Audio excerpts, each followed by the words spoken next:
món bò chả lia đó. Ilu, lo chế về sinh nhật. Cái này giờ mắm lò đó, chị già đấy chị ơi. Sinh nhật à? Về sinh nhật nữa. Chỉ mắt có chuyện gì đó chứ? Chị cái cậu đi đó. Bên nào kìa. Mà đi có cái là gì mắm bò đó. Mà này toa tọt tay nó màu. Trời ơi, một có tảng. Bắt nó trộn thọc có tọt thì tụ. Có tảng ơi. Không phải thế.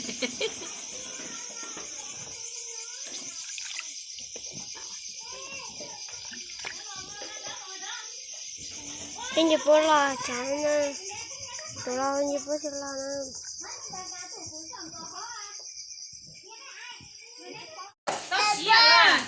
Mắm bò lia ha. Dạ. Đi nè. Cua hết. Chàng à. Vô bóng cạch kia ơi. Nó là phần hạt tàu à? Sao mà biết gì mà thế? Mình chuyên chế phải còn nông thế. Nào kìa. Trọt to là ý tại rau chùa, ý tại cua, ý tại gà cái, ý tại cái dữ đó. Rồi bên nào kìa đó, chị cá hành gì đó. Trời ơi. Ai chạy đâu đó. Ý tại của cháu. Chạy nó sợ. Ý tại nó nhiều e hành ơi. Chả bên nào e ơi. Bên nào eo. Bên tôi nít tại ơi. Bên tôi ta đi chạy á. Nít tại của mắm bầu. Chạy ra màu bầu ơi. Có cái bên nào ơi. Bên nào. E hành ơi. Anh ơi. Được bên nào. Bên chống thẻo. Chúng bắt tay nó chỉ tôi đó. Ta sẽ nhớ đây ta sẽ chỉ là nó đó.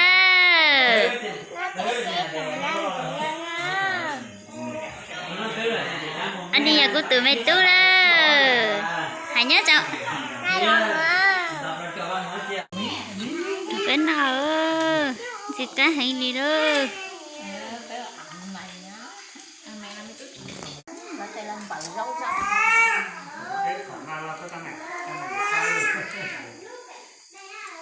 Được khả năng không lo thì à. Nên làm thế sao?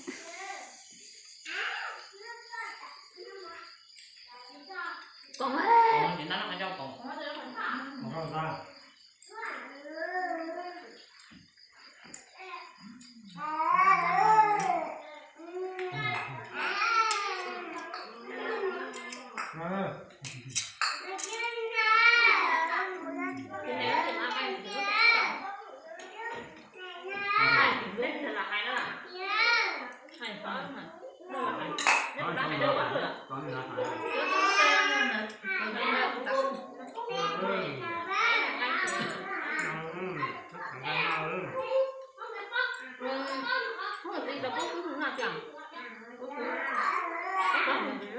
Nha, phải làm sao, phải em lo lo, nói này, ok không?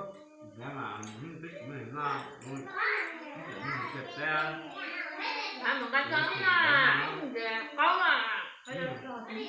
không phải sao? Phải là không được kìa.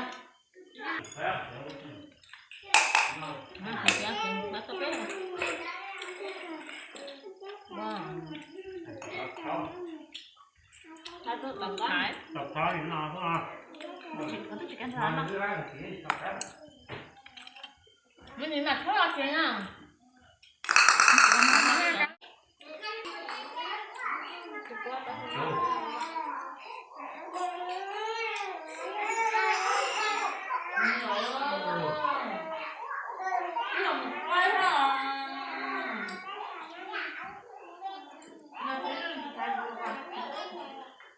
Cái bên kia, nó phải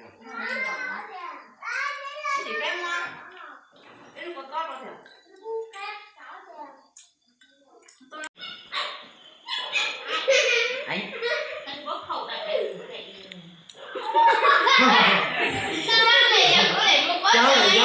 cháu lại tình nha thấy bảo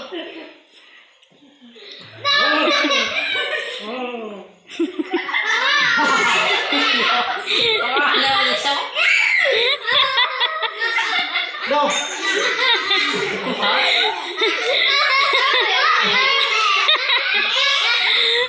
nó đều là gì nữa.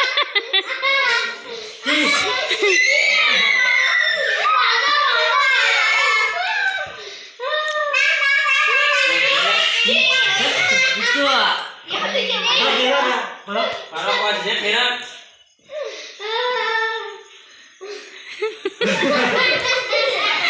đâu đúng vậy thôi chiều giờ đây giờ đây Dạ rồi. ấy là anh sợ á anh sợ Mang cái phát là số tôi là hai cái tên này nhá. Tên á. Ok đâu đấy. đây nhà chơi đâu mà đây chỉ là chúng tôi là